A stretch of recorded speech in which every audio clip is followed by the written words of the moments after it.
Hello, my cosmic mamas. Welcome to In the Cosmic World, Pregnancy Edition. My name is Shonna, and I'm so glad you're here with me today. If you will, please like, share, subscribe to join us. Be sure to hit that bell so you never miss the amazing things we have going on here on this channel. As you can tell, I am currently in the car. I'm driving to my appointment. So excuse me if you hear any loud noises, bumps, bangs, whatever it is. The AC blowing a little bit too loud because you know your girl need that air. I need that air. All right.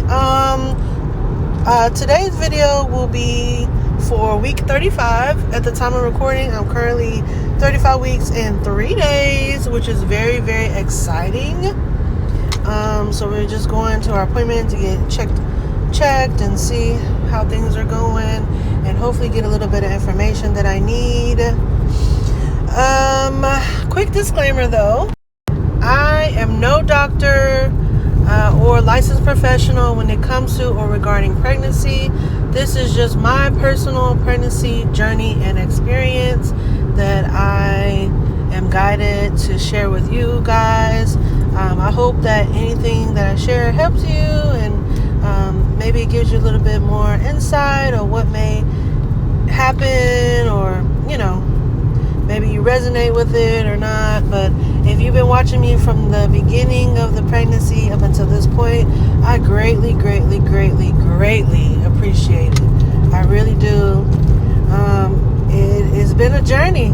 It's been a journey, and I don't regret any part of it.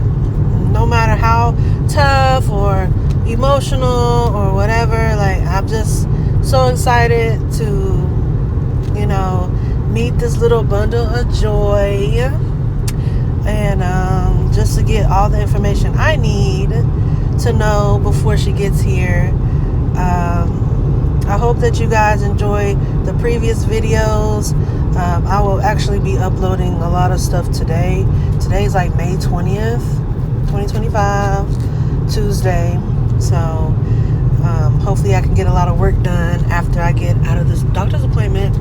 That's the plan. So yeah, let's go ahead and get into week 35. So week 35, just to piggyback off of week 34, hopefully you guys seen the video of basically my little nesting video. I showed you guys I was sanitizing the bottles and passies and toys, and got her little bassinet together, got her cart together, got her little wardrobe together. Because of my circumstances, I don't have a nursery. The baby will be in my room. So we did the best that we could do to get everything ready and organized. And I hope that you guys enjoyed that video and my 34-week video. I got a lot of great things from my job. My coworkers came through for me, and that was that made me very happy. Still dealing with the high blood pressure, the hypertension. As of right now, I don't have preeclampsia, which is good. And as of right now, until I get word updated today with my OBGYN, the ultrasound technician, and the specialist, until I get an updated word, which you guys will know, y'all will know when I know, right? So until then, until anything changes, everything seems to be pretty good, or just about the same, nothing too concerning. But I've been on blood pressure medicine for 2 or 3 weeks now, and I'm supposed to take it every day, twice a day, and take my blood pressure every day, twice a day. And my blood pressure has still been a little elevated, and I feel like, when you're a little bit active or something, like if I'm cleaning or I'm trying to hurry up and get something done, and then I have to sit down and take my blood pressure, of course it's going to be elevated, and then, like, when I go to my doctor's appointments, I might be nervous or something, or like, you know, just the anxiety of hoping and wishing everything's good kind of like raises your blood pressure. And you would think that's like normal, but you know, that's something I'm kind of dealing with right now. But we'll see how it goes today. How I'm feeling. I guess each and every week that we get closer and closer to, they said I'm gonna have her, or prepare to have her at 37 weeks. You know, so each week that we get closer to 37 weeks, I get nervous. I'm excited, but I get nervous. And, you know, I just want everything to be good. Physically, I feel fine. Like, as long as I get my rest. Oh, I would say that I'm more tired. Like, oh my gosh. If I could sleep all day and not have to do nothing, or nobody like bothers me, oh my God, I could sleep all day. Over the weekend, I had to help my family, not necessarily move physically, but like help transfer their lights, water, stuff like that to their new place. And when I tell you, after that process, I was so exhausted. I got home at like, let's just say, I don't even know what to say. Because I spent the night over there Thursday night, and then we woke up that Friday, and we helped them move, or, you know, I helped them do the other stuff. And I was already tired Thursday because I was trying to make sure everything was good, you know, for the baby, and I was doing a lot of laundry and vacuuming and making sure my dog is good before I left, you know. And then I spent the night, and then Friday they moved, I transferred stuff. I don't even remember what time I got home, but whatever time I got home, I showered, I ate, I spoke to my grandmother, I made sure my dog was good, and I slept the entire time until basically the next day. Like, I got up in between to use the bathroom, but I was so exhausted. It was so bad. Like, I put my phone on Do Not Disturb. I did not want anybody calling me, waking me up. Like, I was so exhausted. And then the weather where I'm at, it's been like cloudy and rainy, and that doesn't help. That makes your girl tired too. But it's like, at 35 weeks, if I could sleep all day, I would. I really, really would. But it just seems like I have so much stuff I gotta do. Like, go to the doctor, or somebody wants to talk. Like, and like, for someone who is kind of like introverted, that's me, like, you know, people have been hitting me up so much. Like, the time when I'm like, you know what, I'm not gonna do anything, I'm not gonna talk to anybody, I'm just gonna, you know, whatever. I'm not gonna do anything, I'm not gonna talk to nobody, I'm just gonna focus on me, my baby, and make sure my dog is good. Why does everybody and their mama be hitting me up? Like, how are you doing? Are you doing okay? How are you feeling? How's the baby? We're waiting on pictures. Okay, y'all gonna be waiting. Like, I'm not trying to be mean, you know, but we don't have nothing to talk about. Like, why y'all waiting till the last minute to even check up on me? Like, look, y'all should have been checking up on me when I was first going to the hospital and doing this, doing that. Now y'all want to check up on me when I need to sleep the most. Because for a while, you guys, because I had to get up every 2 hours to use the bathroom, it was hard because I wasn't getting my proper sleep. You know, I had to adjust. Now I'm okay with getting up every 2 hours and having to go to the bathroom, and, you know, it doesn't bother me. I still feel like I get all my rest that I need. But now it's like I got to literally put my phone on Do Not Disturb so people do not bother me. Like, it's almost like ridiculous. Like, but, you know, I'm grateful for people checking up on me, because, you know, at one point I was like, nobody checks on me, da, da, da. But it's like, dang, can y'all check on me when I'm up? Can I get my sleep? Okay, y'all know how I am with these police. Lord, he just sitting there. Am I going the speed limit? I don't even know.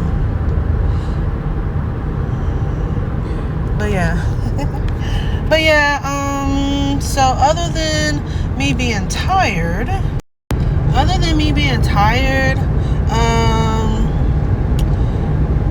I wouldn't say me and my child's father are like going back and forth, but at the same time, we kind of are going back and forth because of our living situation. I'm telling him, hey, we never know what's gonna happen. I said, what if the baby has to come home with you? Because I'm the type that just prepares for any and everything. Not saying that the baby gonna have to go home with him, but I'm just saying, like, whatever. I said, what if the baby has to go home with you? Shouldn't you be preparing too? And he was like, oh, I thought we was just gonna go to your grandma's and da-da-da. I said, yeah, that's the plan, but you should have a sacred space for her too. You should have like somewhere she could sleep and diapers and wipes and stuff like that. And I even provided him with a lot of diapers, wipes, clothes of different sizes, and I was like, you got to get bottles. You're going to have to get some more bottles and maybe some more pacifiers and little stuff like that. But for the most part, you pretty much have what you might need. If, say like even if I have a doctor's appointment and it's in the area where he's at, and I'm like, because my doctor's appointment is still in my hometown, not where I live now. And I'm like, hey, what if I just need to drop her off with you for like an hour, and I need you to, make sure that she's good. You should have stuff at your house. And I was trying to explain that to his mom too, and she was like, oh, does he need a bassinet? And I'm kind of like looking at her like, I know it's been a while since you had a child, but you're a mother, like you're gonna be a grandmother, so shouldn't you be knowing these things, and shouldn't you be giving me some advice? I don't know. It was just weird for me.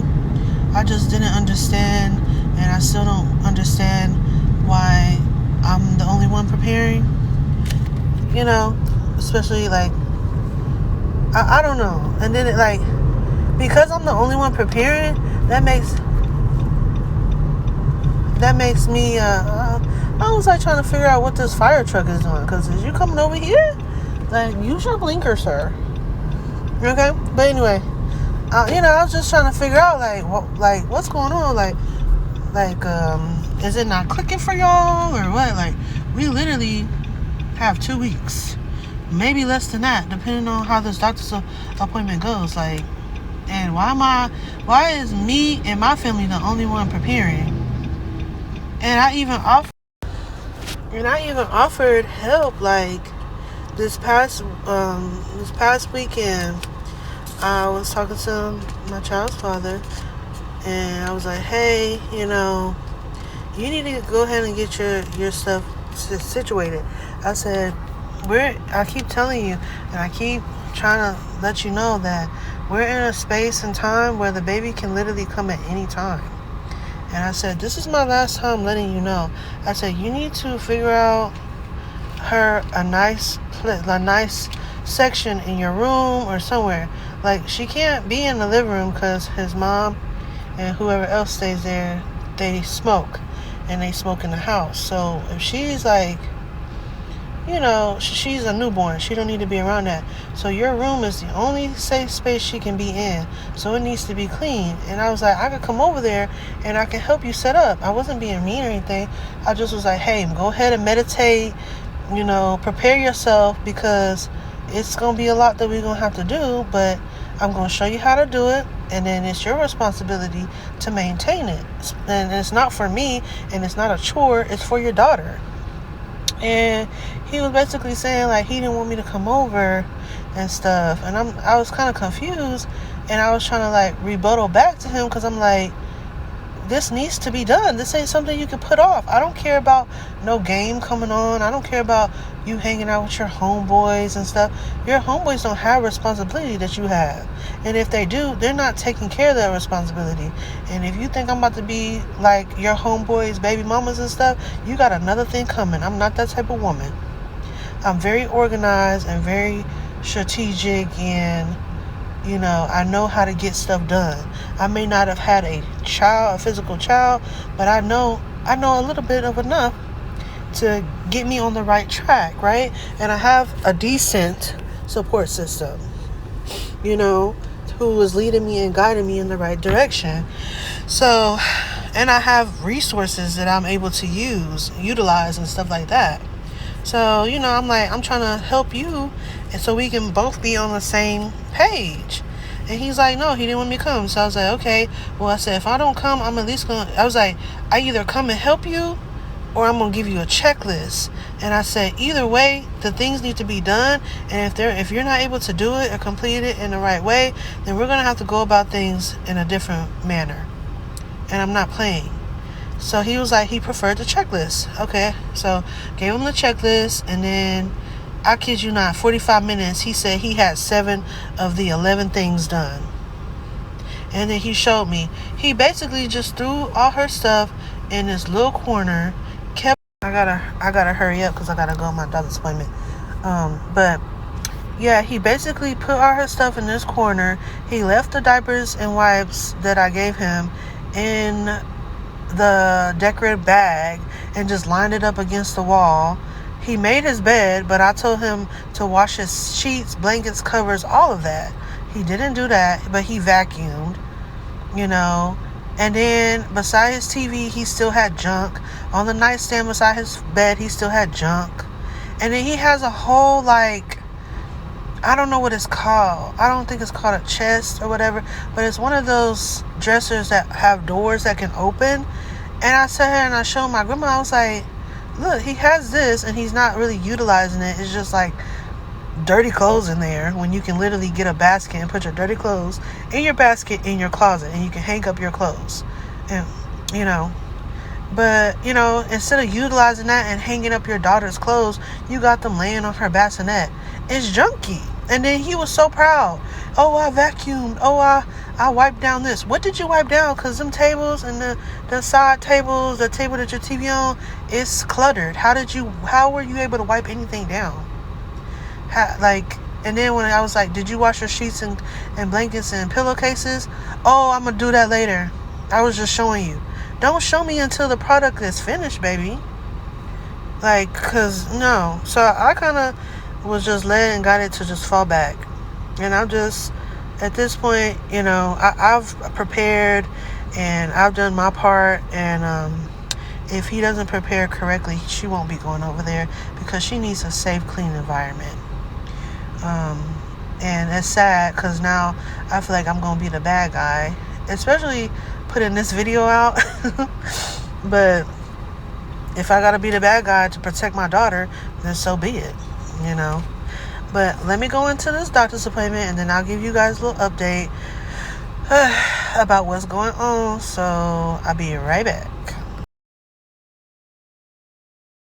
So real quick, before I have to go in there at the hospital. Went to my doctor's appointment, blood pressure 140/90. And I had a little bit of protein in my urine. So my doctor was like, he want to do blood work. I said, okay. And then he came back, he checked my cervix. He said, your cervix is at a 1. I don't know what that means. I got scared, but I didn't say nothing. He's like, I want you to come back on Friday after we do your blood work to see. And he said, you're probably going to have this baby this weekend. Mind you, it's Tuesday. You're going to have this baby this weekend, or it's a possibility sometime early next week. But then he had to change it to triage. He was, I'm going to send you to triage. Let them do your blood work. Let them check your urine. Let them monitor you and the baby. And he said, if they let you go home, then come see me Friday. If they don't, then I'll see you tomorrow. So I ran and got me some food, because you know how them hospitals be. So now, look, we 35 weeks and 3 days. I'm about to go in now. And I'm sorry I had to hurry up, because my battery is kind of low, too. I didn't bring nothing. See, the days that I don't bring my hospital bag is the days I'll be needing it. Y'all better stay prepared. I usually do. But yeah, I gotta eat something and drink this drink. And I'm gonna go in there. I already text my mom. I called my boyfriend. And he was like, I was like telling him what happened. I said, did you hear me? Because he was quiet. He said, yeah, I'm just listening. I said, but did you hear that we could be having our baby this weekend? I said, that's like 3-4 days away. He was like, there's nothing I can do. I'm at work. I said, all right. I said, well, can you at least help calm me down? I mean, he was like, well, I mean, there's nothing I can do. It's going to be okay. I said, okay. So that's where we're at. I'll give another update when I can, but I got to save this battery. So for now, that's it until I come back. All right? Peace.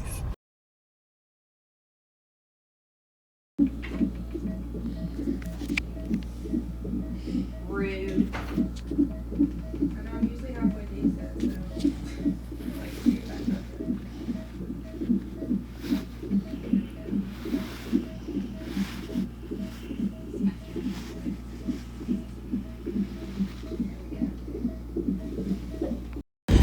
Okay, I'm walking to my car because they discharged me from the hospital.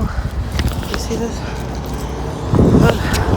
That's the worst part, when they stick that needle in your hand and then they pull it out. Ugh. I can't look when they be doing it.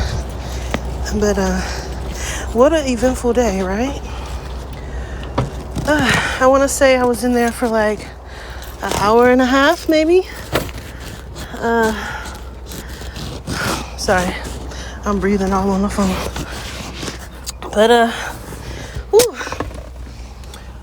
I got everybody calling me. I got the insurance calling me. Short-term disability people calling me. Mom, dad, grandma, boyfriend. I'm just like, Lord, I sent y'all a group text message for a reason. To make it easier. Let me get me some oxygen. Because it's hot. I need some oxygen. Ooh, I need some cold oxygen. Oh, Lord, please. Ooh. But yeah. I sent a group text message so y'all could know what's going on. And now I'm out of there. Nurse was real nice and sent my results real quickly. They wasn't BSing around because they knew I wanted to go home. I told her I had a specialist appointment. So now I got to call the specialist, reschedule for either Wednesday or Thursday. What's today? Today's Tuesday. Oh my God. And she said, one of the nurses was like, yeah, they'll probably induce you at 37 weeks. Girl, my doctor talking about this weekend.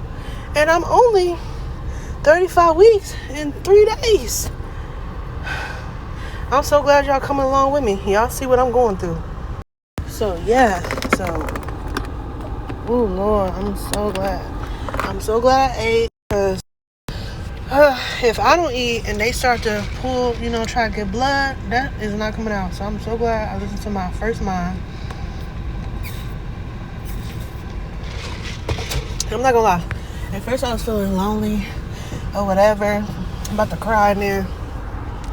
And then I was like, girl, how you gonna be lonely and the baby inside you? I mean, when you pregnant, you ain't ever lonely. You literally got a human being inside of you.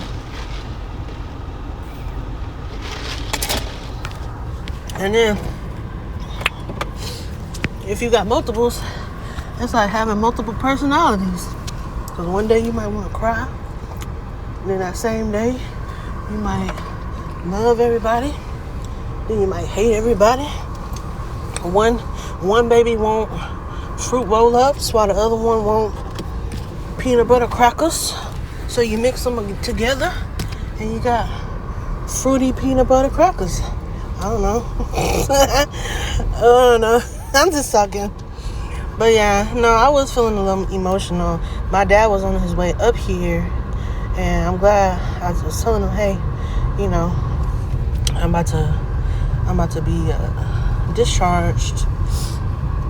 Your girl was about to fall asleep off in there, though. I ain't gonna lie, because I was like, oh, they taking a minute. I'm about to take me a good old nap, but they told me, you on bed rest. You on bed rest. Not that I've been doing it. Like, okay, I ain't gonna lie. okay, I help move, but not even physically, just like the mental part about it, I guess. Okay. Then I've been nesting real hard. I'm not gonna lie. I've been nesting real hard. So, but thankfully, because if I would have waited and say we would have had a baby today, then I wouldn't have had nothing done. So I don't be feeling bad for getting stuff done. I'm glad that it's over with. So all I gotta do today, even though I'm on bed rest, I got to look at this stuff right here. This is what I be talking about. But anyway, I'm not gonna get on the interstate, but that's why I be getting stuff done, because it's like you never know what can happen. All this stuff that's been going on for this last month, when the month of May came, my baby said, game on, seriously, because I ain't never been in the hospital as much as I've been, dealing with this stuff. Then my dad talking about yeah, you might as well, after the baby comes, you might as well go ahead and get your tubes tied. Sir, he's like, it's been too many complications. It's a part of pregnancy. Like, not everybody's pregnancy is all peaches and cream, sir. And you gotta think, I've been through a lot. I've been literally been through a lot. And my body ain't never had a baby before. I think the next time around it might be a little bit better, because then I won't be so nervous. I kind of know what I need to do, blah, blah. Like, this whole process has been stressful because it's new and it's exciting, but I'm just like, I don't have all the help and support that I need. It would be a lot better if I had a stable foundation. That's the main thing, like, with me. Baby, I'm not gonna wait on you. But anyway, it would be different if I had a stable foundation and, everything was copacetic and then I wouldn't be stressing, because blood pressure, I'm just gonna put y'all up on game. A lot of times your blood pressure and just little stuff that's happening with your body is caused by stress. So even though I'm happy and I'm excited, I still am releasing some stress hormones in my body, because things aren't exactly, they don't have to be exactly how I want it, but things aren't as stable as I would like them to be. And when you are a mother, you want things to be super stable for your little baby. Like, I've had to basically make do with what I have, and that's okay. And that's what a good mother will do. She's gonna make sure that her baby has everything that he or she needs. She's gonna do everything she can to make sure that when her baby comes, it lacks for nothing. And that can be very stressful. So, I'm not really listening to people when they be like, oh, you should breastfeed, or oh, you should formula feed, or you should do this, you should do that. I'm listening to my body, you guys, and that's very important. Don't listen, it don't matter if it's your family, your friends, like, not to knock anybody, like, it doesn't matter if I have 20 problems with having the baby. If I decide to have more kids, then that's my personal choice. Unless I was like just risking my life, like, hypertension and preeclampsia and stuff like that. Yeah, it can be very dangerous. But I don't have preeclampsia. I have gestational hypertension. That means I have high blood pressure due to pregnancy. My body is just a little stressed out from my personal stress and from the fact that this body, this vessel that I am currently inhabiting, has never had a baby. So, it's never went through the full process of having a baby. I've gotten pregnant, you know, but I didn't make it to how far I made it now. And, you know, it's new. This is all new. And I'm not upset. I don't feel no type of ways. I listen to the Most High, first and foremost, and I listen to my first mind, my intuition, you know. If it don't resonate with me, I move on. And sometimes people don't agree with that, but this is my life. I'm not sitting up here telling you what you need to do with you and yours, so don't try to tell me what I need to do with me and mine. You know, and that's the advice that I have for you guys. Listen to what you believe in spiritually, and listen to your first mind. If your first mind say, you know what, I think I shouldn't have any more kids, or I think I should move this way, or go this way, and do this, do that. Listen to that, because you never know, it might just save your life. And I'm gonna say another thing. With my cousin, she had an option to try to do her birth vaginally, or get a C-section. They gave her the choice. She chose to do a C-section, and thank God that she did, because she listened to her first mind, right? Thank God that she did, because when the baby came out, the umbilical cord was wrapped around the baby's neck twice and her hand. So if she would have delivered her baby vaginally, her baby might not have made it. If she would have listened to people be like, oh no, you should do it like this. It doesn't really count if you didn't. If she would have listened to somebody else and not the Most High or whatever she believed in, or her first mind, she would have been in a terrible situation. So my advice to you, mama, all the cosmic mamas out there, do what's best for you, baby. And don't give a damn how nobody thinks, what nobody say. If they try to do something, by all means, do what you gotta do. You know, I'm not promoting violence or anything crazy. You know, I just put that out there. But I'm just saying, you as a mama, you know what you need to do. Nobody can raise and take care of your baby like you. You are important. Your baby needs you. So you don't have time to give up. You can't give up, mama. I know it's hard. I know it's not easy. It sucks, especially if, you know, you got people in your ear, but that comes with it. It comes with the territory. Oh, you should bottle feed with these type of bottles. Oh, you should only put these type of clothes and use this type of detergent and do this and and then you got other mamas that ain't even in your family or whatever. And ain't even friends. You might be in a pregnancy group, or a first time mom group, and you got other moms trying to tell you how to raise your child because they done had theirs, and they think the way that they doing it is better than the way you doing it. Can't nobody tell you how to raise your child, and can't nobody tell you what to do with your body. I don't care. I stand on that. I believe in women's rights. You know, that's what I believe in. Can't no man, no other woman, nobody on this planet Earth tell you what to do with your body and what you do with your kids. When you taking care of your kids, you doing what you need to do for your children. Can't nobody tell you nothing else, you know. But yeah, that didn't make me mad that he said that. No, I just want to put that out there, you know, people should try to look out for the best of you, whatever. But that ain't for the best of me. If God say, I want her to have 15 million kids, guess what, baby? I'm going to be pregnant for the rest of my life. So, yes, sir. But yeah. But yeah, I'm about to go to this dollar store, pick me up some more diapers for myself.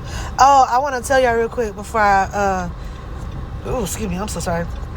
Before I end this portion of the video, because we still got the rest of the week, so I might have to, upload some more content for this particular video. But I posted on my Facebook, my dog, I put her in a diaper because I've been trying to get her spaded, but I haven't had time. right? And so she about to come in the heat. And I've been waiting for like a month, you know? And I made a post on Facebook with her in her diaper. I said, at this point, me, my baby, and my dog, I said, me, my baby, and my dog, at this point, all three of us gonna be in diapers. Because that's the way it's looking. I've been waiting for like a month for her to come into heat. And she hasn't. So I really don't know. I really don't know what to do. What's going on? But yeah, I'm going to end this portion of the video here. And I guess I will upload. I might have to upload a part 2 to this. Just upload this part and then upload a part 2 to 35 weeks to finish out the rest of what's going on. Because like I said, we might end up having a baby. I don't know, but we shall see. But I love y'all. I don't know if I'm gonna make a part 2 or not. We'll see. But I love y'all. Thank you for rocking with me. Thank you for understanding. Thank you for just being there, hearing me out, watching the videos, liking, subscribing, commenting. And I really, really appreciate y'all who have reached out via email. Oh my God. Y'all are so uplifting, for real. And it's just so encouraging to know that I'm not alone, which I know I'm not, but you just get in your little mood sometimes. We're pregnant. We have hormones. But anyway, I love y'all. Keep y'all head up. And again, we almost at the finish line. For real. I'm getting scared. But anyway, I love y'all. Bye.